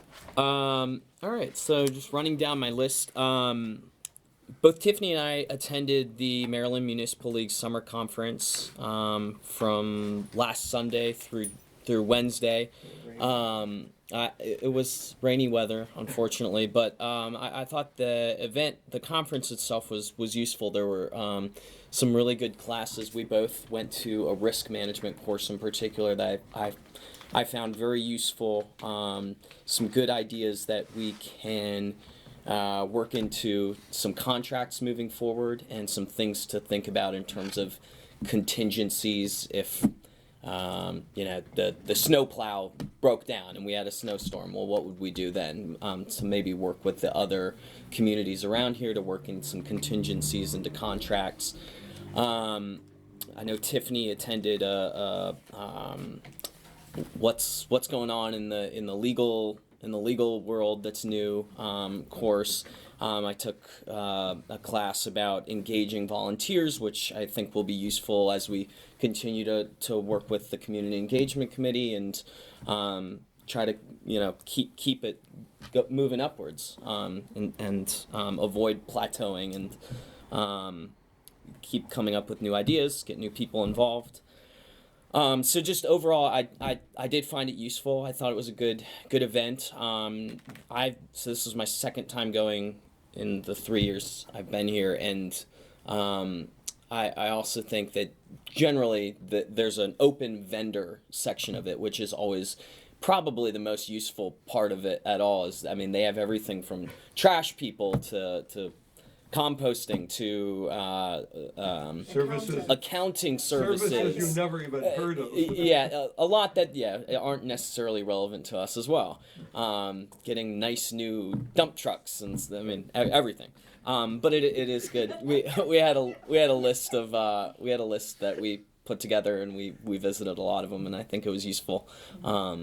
In some of the contracts we have now, some things to think about moving forward, etc.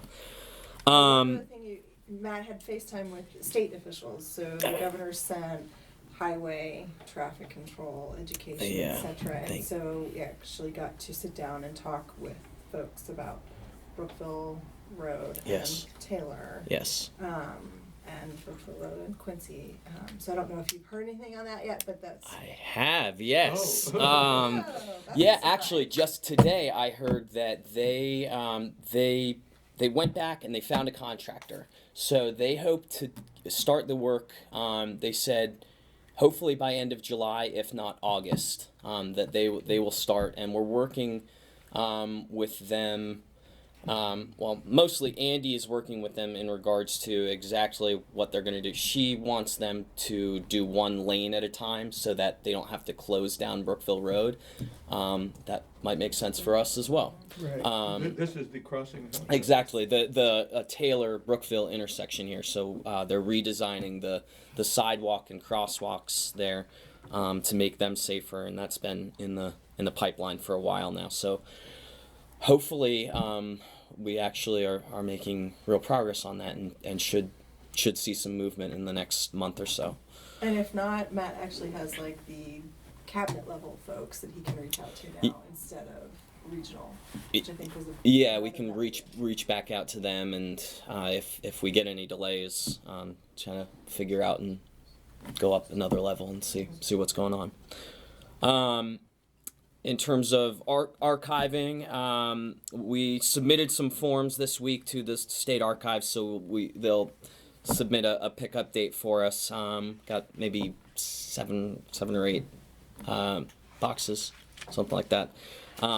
So hopefully in the next 2 weeks or something like that, how it works is they then hire a contractor to come out, pick it up, haul it back off. But so moving forward on that, there's still actually stuff that we can continue to archive, in particular old plans, construction plans, things like that. So that'll be sort of continuous, but got at least one tranche that we'll be getting out of here. The charter amendments, I actually before you leave, I realized we didn't actually we approved them but we didn't actually do the signatures on the actual piece of paper for the charter amendments. So before you leave, I just want to make sure I get that. But we posted in the bulletin out in front of Brookville Market and made them available in the office. And we also printed in the Montgomery County Sentinel. So I think today was actually the last issue where it ran. So our charter amendments can be made official. I just need Richard's signature and to send that off to the state. There weren't any referendums requested, so those amendments are now in effect. Running down community events, it's sort of been touched on. Arbor Day happened. Another thank you to everybody that helped make that happen, especially Paula Goldberg. And also just another thank you to Dan and Kirsten Gardner for all of Dan's work with the village. Independence Day, we sort of had an update, so I won't go over that other than to say we have a couple of new rides, some new food, shaved ice, so we hope that a lot of people show up. We're going to have a truck touch, so we're going to get a fire truck there. Volleyball net and beanbag toss, so a couple of interactive things to keep people moving and active there. So I think it'll be a really good time. I hope that everybody makes it. Again, it's Sunday, July 1st, 2 to 5 p.m. Come hungry, come ready to go on a water slide, come ready to play volleyball, come ready to just have some fun.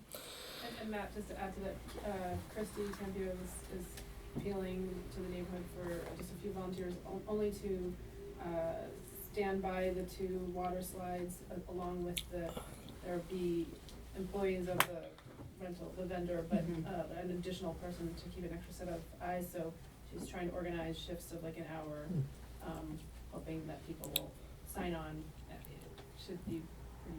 Yeah, thank you. And the other thing is, if anybody wants to lend a hand for setting up tables and chairs and tents and stuff, it won't be too labor intensive, but will be a big help. And then also, thank you for reminding me, Alyssa. Just a huge thank you to both Christy Tampio and Keith Allen, who have done a lot of work helping with the planning, setting up, getting permission from the county to use the park. And Keith is also generously letting us tap into his water supply for the water rides. So thank you to both of them. And then, as I think it was Lauren, maybe it was Alyssa, I can't remember which of you had mentioned, the Community Engagement Committee is kind of making a point person for all of our big events to help make them happen, help get community input. So Barbara Saxinger is going to be our point person for the movie in the park, which we're looking around Labor Day weekends to get a blow-up movie screen, rent it, put it in the park, put some seats up, or maybe picnic. We haven't completely finalized those plans, but we'll be sending out more details in the weeks ahead. And then the last is we did have a shredding event 2 weekends ago. And we split it with Section 3 and Section 5. About 4,800 pounds of material were shredded, so thanks to everyone that came out. One thing that the council might consider is looping Rollingwood into the event before. We had a couple of people that stopped by and said, "Oh, I live in Rollingwood, can I participate?" We let them participate, but it might be nice to also rope them in, encourage more people to go. It was a fairly steady stream, but I think we could probably handle. Do we pay by pounds? What do we? We paid an hourly rate. So we have they have a truck that can hold up to, I think theirs held 6,000 pounds. And So we had 4,800. we had about four. And so at believe that's 6,000 right. pounds, it's over with. I mean, they can't shred more, and the truck. It is a first come first served basis. We can get a bigger truck if that's ever a question. And they probably actually the guy said they could probably handle up to about 8,000 pounds, but technically the truck is 6,000. Okay. So. The lawyer says stick with. Right. Yeah, we probably don't want to encourage them to go over that. Well, the other question is, and we're doing this every other year? Well, that was the other thing is, so I think it's probably worth doing it at least once a year, maybe around tax season. That's probably when people have. We are doing it once a year now, currently. We missed it last year, but historically we've done it once a year. And there were even a couple of people that recommended we do it twice a year. So what is the poundage when you go back? I mean, can you tell from 4 years ago, did we have 2,000 pounds? It was right around that same number, so I think it's sort of- fairly consistent. Okay. So the same amount of people take advantage of it, the same sorts of stuff. And in terms of encouraging Rollingwood, would we have? Would the other sections agree with doing that? I would think so. It would save us money. We just split the cost between the three of us now, so we just split it between as long as there's no capacity issue. I think that would probably be the only question. And how much is it now? It was $550 altogether, so it was for the whole truck. For the not whole just truck. for our third. Yeah, our third, that was bad math. 525 because it was 175 for the three of our towns. We each contributed I 175. know. You're right. It's a good event. So good event. I think people enjoyed it. The village direct. The other thing that we've been working on for a while is the village directory. I believe we are finishing up with the last street here, so hopefully by the end of this month we should have a final version that can then be sent out to residents. Couple of contracts. We've gone over system requirements for our GIS, which stands for Graphic Interface System. Geographical Interface System, which allows us to look at the rights of way, trees, utility lines, things of that nature in the office. So we've had a couple of meetings. We currently have an ArcGIS system that they've recommended us to upgrade, and in talking with them, they recommend that they house the server, and so we can access it remotely, which actually gives us a couple of other capabilities throughout the year to do small updates. For example, if we wanted to add information when an application came up for and we can just click on houses that have open applications or open construction projects, we can actually do that in-house. We probably wouldn't want to deal with changing lot lines and fronts of houses and stuff and save that for an annual update, but there are a couple of cool tools that we might be able to access doing it that way. So they're working out the finalized contract. So once they send that over, I'll sort of work with Ron to make sure that all of our ducks in a row are there in terms of retaining proprietary information. But in talking with them, that's the deal. We would retain that information. And you have everything you need from us? Yep. And it's going to run, when it was first installed, the computers didn't have enough power to run it. Yeah. I wonder if that's not going to be an issue. Well, that also ties in with us. We've sort of been getting some proposals from HP, Dell, and a couple of the computer companies to go over some of our system requirements, what their recommendations might be. So I think shortly we should have a final proposal to let you know what we were thinking. But yes, it should be able to handle it from here on out.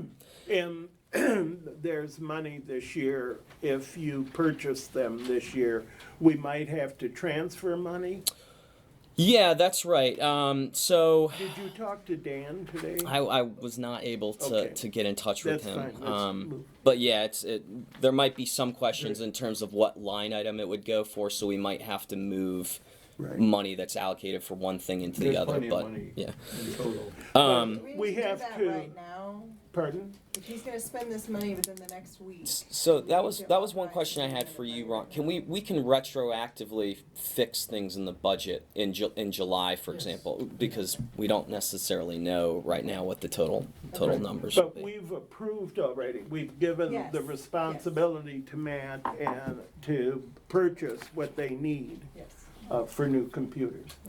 We already talked about the waste management contract, so we are going to continue with waste management. As Tiffany said, the price went up pretty considerably, so it might be something that we look into a year from now, especially if we implement something like composting that may have an effect on it. So since Matt was recused from this process, I'll say something and then Tina, we put out an RFP, we got Invitation to bid. an invitation to bid, sorry, because we knew exactly what we wanted.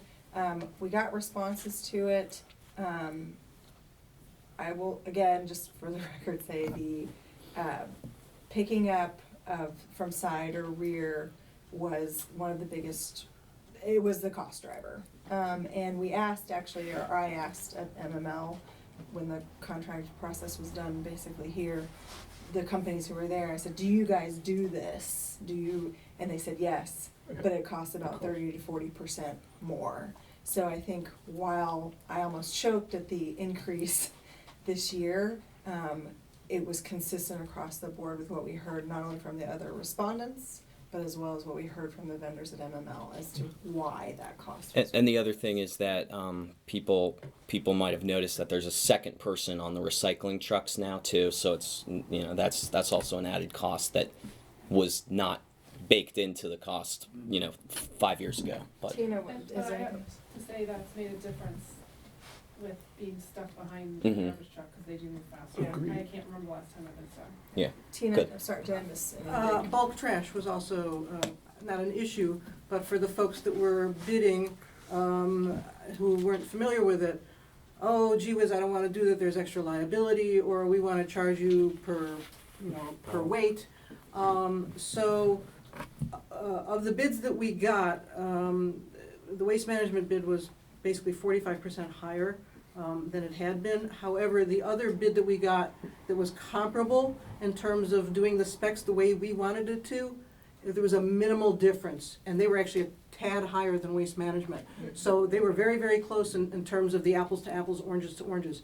The other bids that we got in, they did not want to bid on front pickup, they want, on the back pickup, they only wanted to do the front, or they wanted to slash the bulk pickup. So they weren't really viable bids. So I think in terms of the way the invitation to bid was structured and written, the other bid that we got, again, that was comparable, was a little bit higher than Waste Management, so I think it ties into what Tiffany just said. Because we wanted the pickup to be a certain way, which is the way that we're doing it right now, the costs were higher.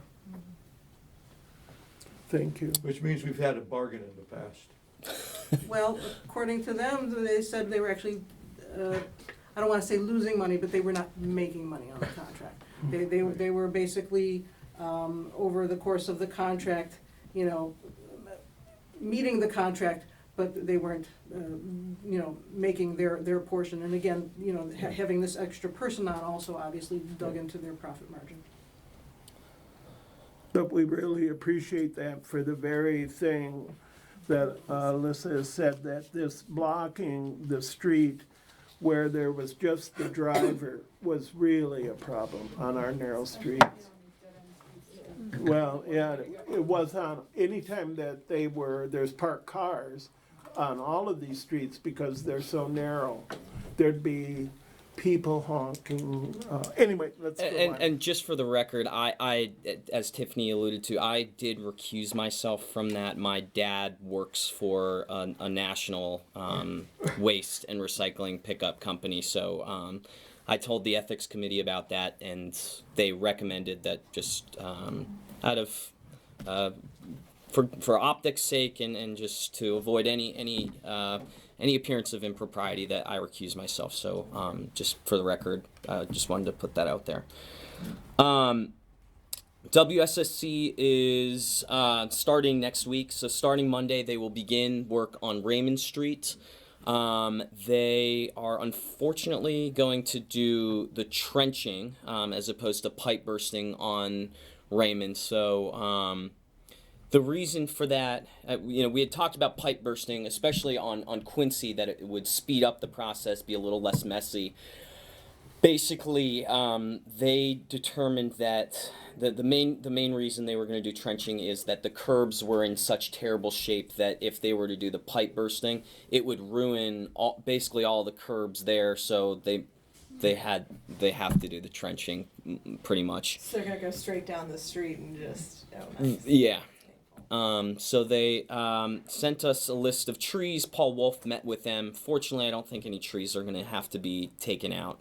So that's good. But the trenching, they said, 6 weeks or so is what we could expect. On just Raymond? On just Raymond. Starting next week. Starting next week, and then is that, where are we with the metal covers? Are they to fill in the trench like they did before, or are they?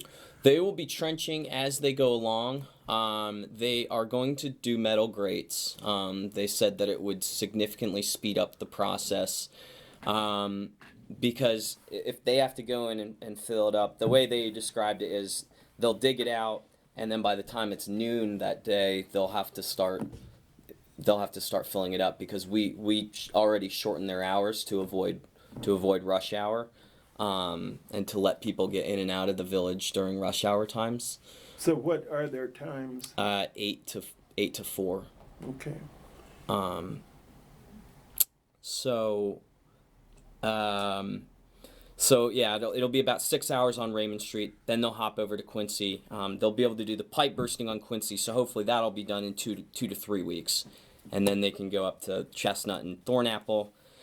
And we have ABVers on standby to fix up the roads, the curbs, the gutters, sidewalks that need to be replaced once that's all done with. And we will incorporate Joe Kutro's redesign of the intersection of Oxford and Quincy when ABVers comes back. And as I mentioned, hopefully by the end of July, if not early August, they should start on the redesign and construction at the Taylor-Brookville intersection. So hopefully we'll keep moving those projects along, and that's sort of, that's all I have a significant, anything significant to report back on. Good. Questions?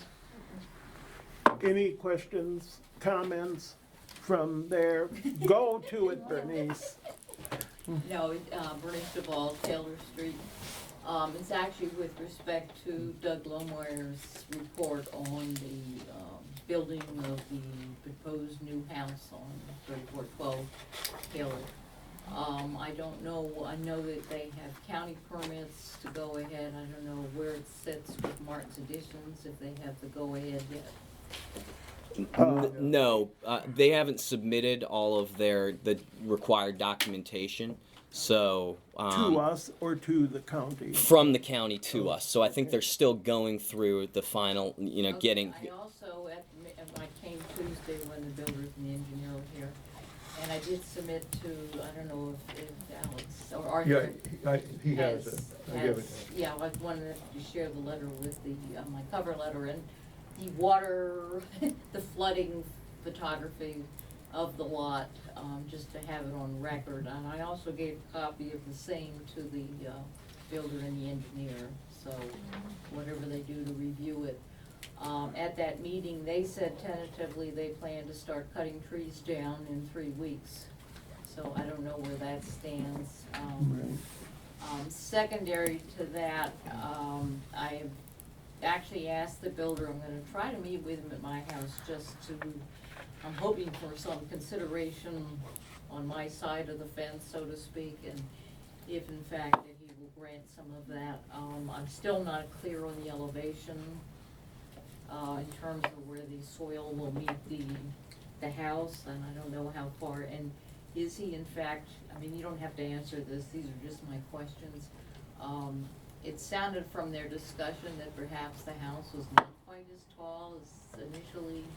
He said it was a 2-story house, but I kinda got like it was a 3-story house when I initially saw the plans. It's my understanding of it is that it's 2-story at the ground level, but there is a drive-in basement. I know So, that, yeah. so I think with the basement garage included, that's the 3rd story. Yeah.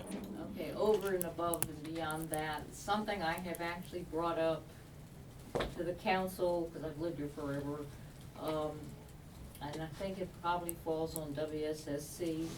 Some real consideration needs to be made for the storm sewage under Taylor Street. There's always, I mean, I hate to even say this since it's been repaved, but there's been piecemeal things over the years, but it's never been replaced completely, and it's well over 100 years old.